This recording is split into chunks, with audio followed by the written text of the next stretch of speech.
So if blues can bring everyone together, that'd be a good thing.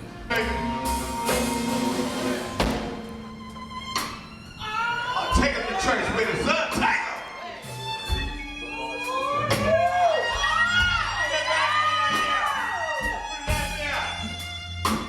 In order to sing the blues or play the blues, you have to be there to experience it in some way. Auntie put me in the cotton field when I was 6 years old. I have worked all day for $1.50. I have worked for $1 a day. More white people into blues, more so than colored. Why do you think that is? I don't know. I guess because they never had the blues.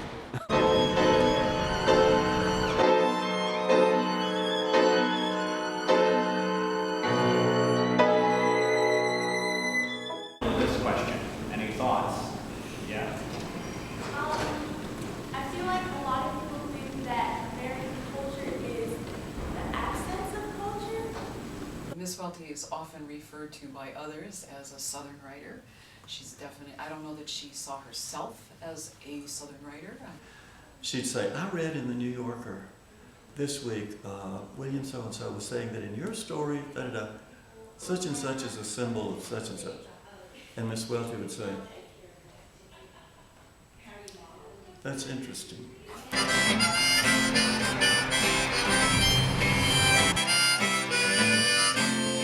I still occasionally will have conversations with people around here, and they know things about my family from long ago, and that happens in conversations I have with white and black people. There is a mutual respect down here between the races that you don't necessarily see in the northern cities.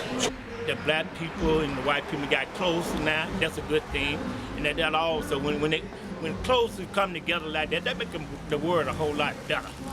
This is what we try to instill in our children, be able to meet different people, because all people not like you. They are going to be totally different, and you have to be ready to accept the differences in people. The stimulation of conversation would get back to those that can do something about it, and maybe eventually we can get something done. Would the county participate in that litigation? Let me answer the second question first. Yes, absolutely. Mississippi did not segregate schools until the county I grew up in 18 years after Brown versus the Board of Education. Then my mother was very active in school desegregation efforts in Madison County in the 1970s. And on 2 separate occasions we had crosses burned on our front yard. The second cross actually had a dowel tied to it. To make it clear, we're talking about your efforts with the school system. This was seasoning that was made by my wife's mother, which my mother-in-law made invented the recipe, so to speak.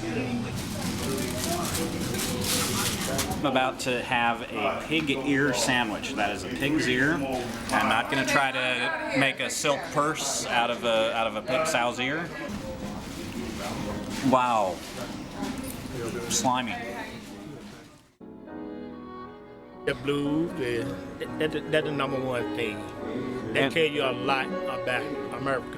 Banjo, string instrument, blues, spiritual, that's America's music. It's colorful characters who develop their own unique sense and approach to how life should be lived in this country. We have learned that we are the top people on earth. We are the most powerful people on earth, and we should be. Gold standard of freedom and liberty. And they thanked us for the opportunity to do the same thing for their country, but they weren't sure they were going to be able to pull it off. Production music was the international language. That's how we communicated. When I went into it, I couldn't speak Swedish, but I could play bass. We're not going to like the same thing at the same time. It's about all nationalities coming together as one. We all have a beating heart. We all bleed the same color. Learning to live with everyone. I see it much more as American cultures with many, many S's at the end. Anybody that try to pin down and say this is a particular culture and this is the American culture, I think they're fooling themselves. At my age, growing up, it was apple pie, baseball, hot dogs.